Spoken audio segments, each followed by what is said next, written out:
Hello student, Minate madam. Student, today we have to learn practice set 2.1.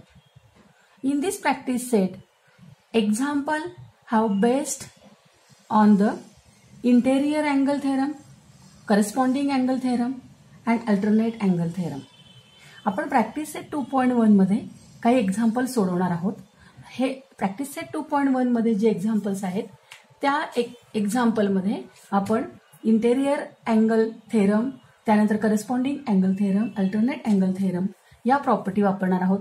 त्याचप्रमाणे linear angle supplementary असतात, ही पण property आपण इथे use करणार आहोत. आता हे लिनियर अँगल जर असतील तर हे यांची सम 180 असते. ही प्रॉपर्टी आपण इथे वापरणार आहोत. त्यानंतर वर्टिकली अपोजिट अँगल्स जे असतात, हे angle vertically opposite angle congruent असतात. हे सुद्धा आपण ही प्रॉपर्टी सुद्धा आपण इकडे यूज करणार आहोत. X and Y vertically opposite आहेत, त्यामुळे ते इक्वल आहेत. ही प्रॉपर्टी आपण इथे यूज करणार आहोत. त्यानंतर इंटेरियर अँगल थेरम, जर दोन लाईन पॅरलल असतील आणि त्यांच्या ट्रान्सव्हर्सलने फॉर्म केलेले इंटेरियर अँगल असतील तर त्यांची बेरीज 180 असते, म्हणजे ते सप्लिमेंटरी असतात. हे आपण इथे यूज करणार आहोत. त्याचप्रमाणे करस्पॉन्डिंग अँगल पॅरलल लाईनच्या ट्रान्सव्हर्सलने फॉर्म केलेले जर असतील तर ते कॉन्ग्रुएंट असतात. ए आणि बी कॉन्ग्रुएंट आहेत कारण ह्या दोन लाईन पॅरलल आहेत, ही त्यांची ट्रान्सव्हर्सल आहे. त्याचप्रमाणे अल्टरनेट अँगल सुद्धा कॉन्ग्रुएंट असतात. समजा ही तर हा अँगल आणि हा अँगल हे अल्टरनेट हे कसे असतील, कॉन्ग्रुएंट असतात. ह्या 5 प्रॉपर्टीज आपण 2.1 मध्ये यूज करणार आहोत. Okay, now let us see the first example. First example is line RP and line MS parallel दिलेत आपल्याला आणि त्यांची ही डी के ही ट्रान्सव्हर्सल दिली आहे. RP parallel to MS and D K is a transversal. आता ट्रान्सव्हर्सलमुळे काय झालेलं आहे, 8 अँगल तयार झालेत. 1 2 3 4 5 6 7 8 हे अँगल तयार झालेले आहेत आणि आपल्याला एक अँगल त्यातला दिला DHP दिला 85. आता हा 85 दिलाय आणि आपल्याला 4 अँगल शोधायला सांगितलेत. RHD, PHG हा, HGS हा अँगल, MGK हा, हे 4 अँगल आपल्याला शोधायचे. 1 बाय 1 आपण शोधूया. हे 4 अँगल शोधत असताना आपण इथे लिनियर अँगलची प्रॉपर्टी यूज करू शकतो. वर्टिकली अपोजिट अँगल कॉन्ग्रुएंट हे आपण इथे यूज करू शकतो. Alternate angle form by parallel line हे कॉन्ग्रुएंट असतात, हे आपण यूज करू शकतो. Corresponding angle form by parallel line and transversal are congruent हे आपण यूज करू शकतो. And interior angle of parallel line form by their transversal are supplementary हे आपण इथे यूज करू शकतो. आता आपण 1 बाय 1 बघूया. आपल्याला DHP दिले. तुम्हाला मी उदाहरण सोडवण्याच्या आधीच एक आयडिया सांगून टाकते की आपल्याला एक अँगल जर दिलेला असेल तर 1 2 3 4 5 6 7 8 या 8 अँगलमध्ये हा अँगल 4 वेळा येतो आणि त्याचा सप्लिमेंटरी अँगल 4 वेळा येतो. म्हणजे हा जर 85 असेल, हा 85 आहे तर हा 85 असणार आणि हा पण 85 असणार आणि हा पण 85 असणार आणि हा 180 आणि 180 मधून 85 गेला, हा 95 असणार, हा 95 असणार, हा 95 असणार आणि 95 असणार. म्हणजे हे 8 अँगल जे आहेत ते सगळे अँगल एकतर 85 नाहीतर 95 असणार आहे. हे आपण प्रत्येक एक्झाम्पलमध्ये आपण बघू शकतो. आता इथे बघा कसं सोडवायचं एक्झाम्पल. आता इथे RHD काढायला सांगितलं आपल्याला.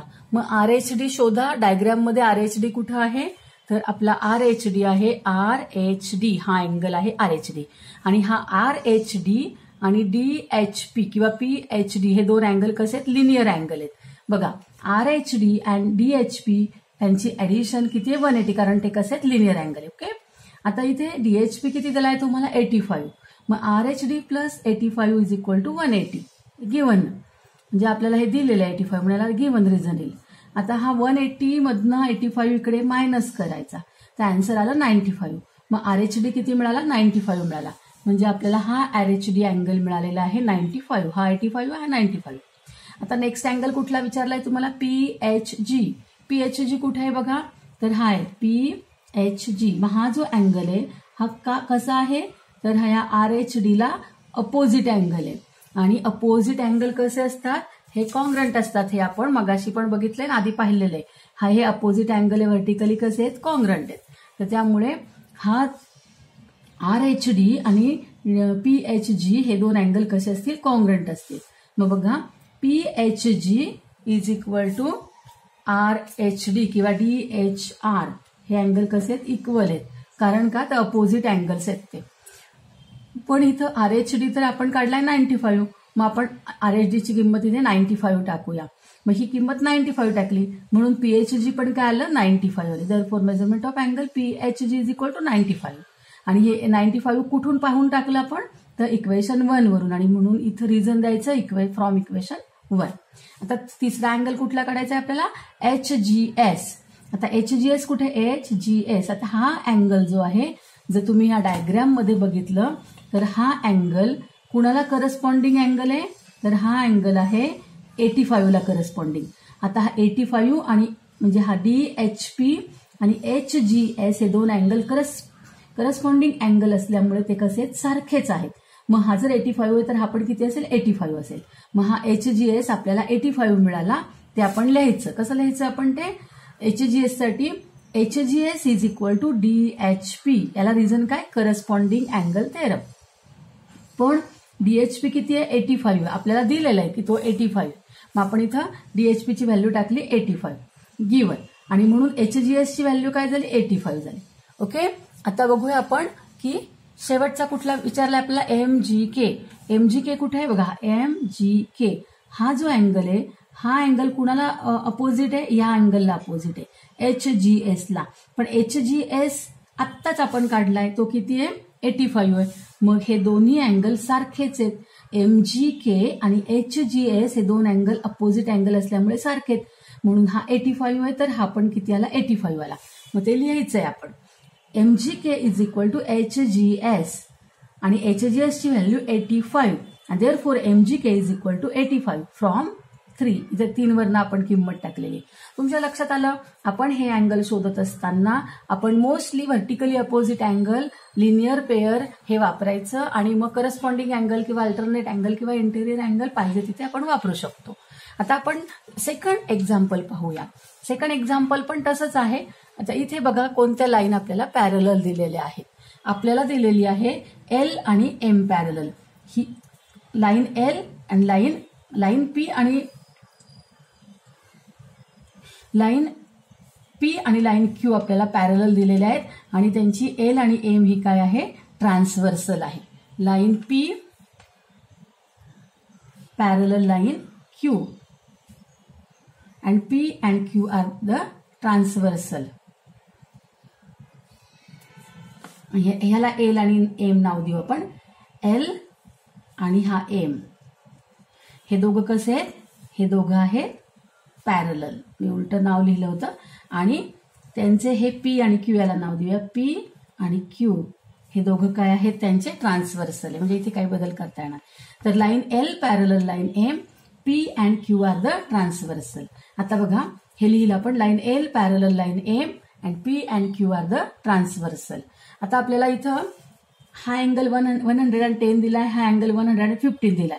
आता हा ABCD हे 4 अँगल आपल्याला शोधून काढायचे. आता बघा या आकृतीमध्ये थोडं कन्फ्युजन होऊ शकतं.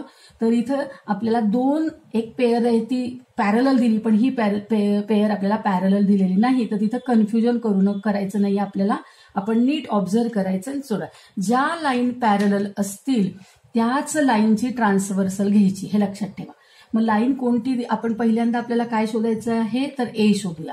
आता बघा नीट पहा. आपल्याला हा A शोधायचा. तर हा A कोणत्या लाईनवर, कोणत्या ट्रान्सव्हर्सल आहे? तर P वरती. P ह्या ट्रान्सव्हर्सलवर आहे आणि ह्या P मुळे झालेला आहे तो. आणि L आणि M ह्या पॅरलल लाईन आहे. आता हा जर 110 असेल आणि ए आणि हे लिनियर पेअर असतील तर ए किती असणार आहे, तर 180 यांची ॲडिशन घ्यायची. A plus 110 is equal to 180 and therefore a is equal to 180 minus 110 आणि a is equal to 70. मग हा a आपल्याला इथं डायरेक्ट दिसतोय तो 70 आहे आणि तो आपण इथं लिहिलेला आहे. इथं रिझन लिहायचं, मी लिहिलेलं नाहीये पण तुम्ही लिहा. इथं रिझन लिहायचं लिनियर पेअर आणि इथं गिव्हन अशा पद्धतीने. आता बी शोधूया आपण. बघा आता हा बी. ओके, आता ही लाईन एल कुणाला पॅरलल आहे, एम ला पॅरलल आहे आणि ही त्यांची कोणीही ट्रान्सव्हर्सल आहे. ही बघूच नका, ही थोड्या वेळ क्यू बघूच नका. आता हे ए आणि बी हे एकमेकांचे कोणते अँगल्स आहेत, तर हे एकमेकांचे एक्सटेरियर अल्टरनेट अँगल आहेत. एक्सटेरियर अल्टरनेट अँगल पॅरलल लाईनच्या ट्रान्सव्हर्सलमुळे जर तयार झाले असतील तर ते कॉन्ग्रंट असतात आणि म्हणून ए आणि बी हे काय असतील, कॉन्ग्रंट असतील. A congruent B because they are exterior alternate angle. मग इथे पण आपण लिहू शकतो B is equal to A. याचं रिझन काय, तर exterior alternate angles form by parallel lines and their transversal हे त्याचं रिझन आहे. म्हणून बी आणि ए सारखेच आहेत पण ए ची व्हॅल्यू काय काढली आपण 70 आणि ए ची व्हॅल्यू 70 त्यामुळे बी पण काय आला 70 आला. ओके, आता इथं रिझन तुम्ही लिहिणार आहात. आता तिसरं काय काढायचं आपल्याला, सी कुठे आहे बघा, हा सी आहे. आता हा सी कोणत्या पॅरलल लाईन एल आणि एम पॅरलल लाईन आहे आणि कोणती ट्रान्सव्हर्सल घ्यायची, क्यू. आता ही क्यू जी ट्रान्सव्हर्सल आहे ह्या क्यू ट्रान्सव्हर्सलमुळे हा सी कुणाला करस्पॉन्डिंग अँगल दिसतोय, तर ह्या अँगल, हे दोन अँगल कसे आहेत, करस्पॉन्डिंग अँगल आहेत. मग करस्पॉन्डिंग अँगल पॅरलल लाईनचे ट्रान्सव्हर्सलमुळे तयार झालेले कसे असतात, तर ते सारखेच असतात. त्यामुळे सी इज इक्वल टू 115. मग आपण इथे लिहायचं therefore C is equal to 115 आणि इथे काय येईल, करस्पॉन्डिंग अँगल थेरम.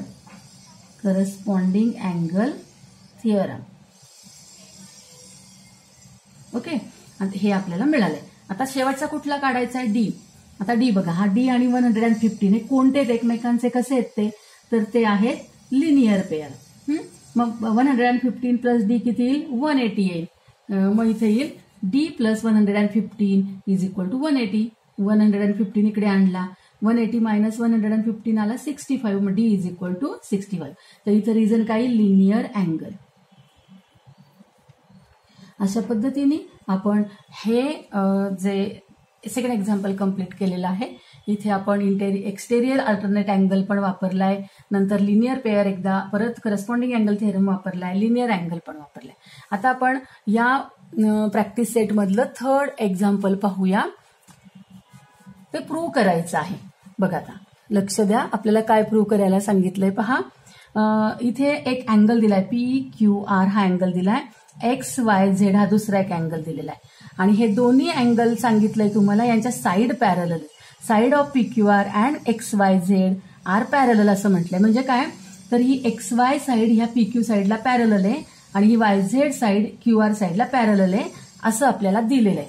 आणि काय प्रूव्ह करायला सांगितलंय, जर ही साईड हिला पॅरलल आहे, ही साईड हिला पॅरलल आहे, तर हा जो अँगल आहे हा XYZ हा अँगल आणि PQR हा अँगल, हे दोन अँगल कॉन्ग्रेंट हे आपल्याला प्रूव्ह करायचं आहे. Prove the PQR congruent XYZ. आता इथे फक्त आपण कन्स्ट्रक्शन असं करूया की हा जो अँगल आहे XYZ त्याची XY साईड आपण खालच्या बाजूला प्रोड्यूस करूया आणि ती XY कडे प्रोड्यूस केल्यानंतर QR साईडला प्रोड्यूस केल्यानंतर QR ला इंटरसेक्ट होती, तिथं B नाव देऊया, B पॉइंट देऊया, इंटरसेक्शन पॉइंट. आणि YZ ही साईड ही या बाजूला PQच्या बाजूला प्रोड्यूस करूया आणि इथं ती जिथं इंटरसेक्ट होती त्या पॉइंटला आपण A नाव देऊया. आता अशा पद्धतीने हे कन्स्ट्रक्शन मी लाल रंगामध्ये दाखवलेलं आहे. आता फक्त आपल्याला प्रूव्ह करायचं आहे की हा अँगल ह्या अँगलला कॉन्ग्रंट आहे. आता जरा तुम्ही नीट ही डायग्राम बघा, तुम्हाला काय दिसतंय बघा आता हा एक्स वाय कुणाला पॅरलल आहे, पी क्यू ला पॅरलल आहे, x Y parallel P Q आणि ही त्यांची कोण आहे, ट्रान्सव्हर्सल. बघा x Y parallel P Q and A Z is a transversal. आता दोन लाईन जर पॅरलल असतील आणि त्यांच्या ट्रान्सव्हर्सलमुळे जे करस्पॉन्डिंग अँगल तयार होतात ते कॉन्ग्रंट असतात. तर हा कोणाला करस्पॉन्डिंग अँगल असेल, तर ह्याला बघा हे दोन अँगल कसे आहेत, करस्पॉन्डिंग. मग हे काय झाले, कॉन्ग्रुएंट झाले. मग आपण इथं लिहिलेलं आहे line x Y parallel line P Q, x Y parallel line P Q and A Z is a transversal, therefore angle X Y Z congruent angle P A Z, हे दोन अँगल कॉन्ग्रुएंट. आणि याला reason काय, corresponding angle theorem. Okay, हे झालं first. Same to same second आपण कशासाठी करूया की ए झेड आणि क्यू आर. बघा ए झेड ही लाईन कुणाला पॅरलल आहे, क्यू आर ला पॅरलल आहे आणि त्यांची ही कोण आहे, त्यांची ही ट्रान्सव्हर्सल आहे. आता ही ट्रान्सव्हर्सल असल्यामुळे line P Q is a transversal, P Q he transversal आहे. आता ही कुणाला पॅरलल आहे, क्यू आर ला पॅरलल आहे आणि ट्रान्सव्हर्सल घेऊया पी क्यू. आता पी क्यू ट्रान्सव्हर्सल घेतल्यामुळे हा जो अँगल आहे, हा अँगल आणि हा अँगल कसे झाले, हे करस्पॉन्डिंग अँगल झाले. बघा हा अँगल आणि हा अँगल दोघं एकमेकांचे करस्पॉन्डिंग अँगल आहे, कारण की ही साईड हिला पॅरलल आहे. आता हे दोघं सारखे झालेले आहेत. काय नाव आहे त्यांचं, पी ए झेड आणि पी क्यू आर, हे कॉन्ग्रुएंट आहे. Line A Z parallel line Q R and P Q is a transversal, therefore angle P A Z congruent angle P Q R. हा याला 2 नंबर म्हणूया. हे पण इथं पण काय रिझन, करस्पॉन्डिंग अँगल थेरम. आता तुम्ही जर बघितलं इक्वेशन 1 मध्ये पी ए झेड हा एक्स वाय झेड ला कॉन्ग्रुएंट आहे आणि इक्वेशन 2 मध्ये पी ए झेड हा पी क्यू आर ला कॉन्ग्रुएंट आहे. म्हणजे X Y Z P A Z ला आणि P A Z P Q R ला कॉन्ग्रुएंट आहे. म्हणजे याचा अर्थ एक्स वाय झेड आणि पी क्यू आर कसे असतील, कॉन्ग्रुएंट असतील. आणि therefore angle X Y Z congruent angle P Q R from 1 and 2, हेच आपल्याला प्रूव्ह करायचं होतं. म्हणजे हा अँगल ह्याला कॉन्ग्रुएंट दाखवण्यासाठी आपण कन्स्ट्रक्शन केलं, ही इकडे वाढवली, ही इकडे वाढवली.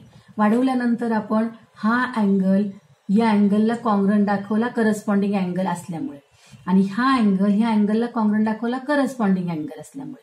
अशा पद्धतीने हे दोन अँगल एकमेकांना कॉन्ग्रुएंट झालेले आहेत. तर तुम्हाला समजलं की कशा पद्धतीने आपण इथे अँगल कॉन्ग्रुएंट दाखवू शकतो आणि इथे आपण linear angle, vertically opposite angle, corresponding angle theorem, alternate angle theorem आणि इंटेरियर अँगल थेरम वापरून आपण पॅरलल लाईनच्या एक्झाम्पल आपण काय करू शकतो, सोडवून न दिलेले अननोन अँगल आपण शोधून काढू शकतो. ओके, तुम्हाला उदाहरणं समजली. तुम्हाला आजचा व्हिडिओ जर आवडला असेल तर लाईक करा आणि अजूनपर्यंत जर सबस्क्राईब केलेलं नसेल तर जरूर सबस्क्राईब करा. थँक्यू.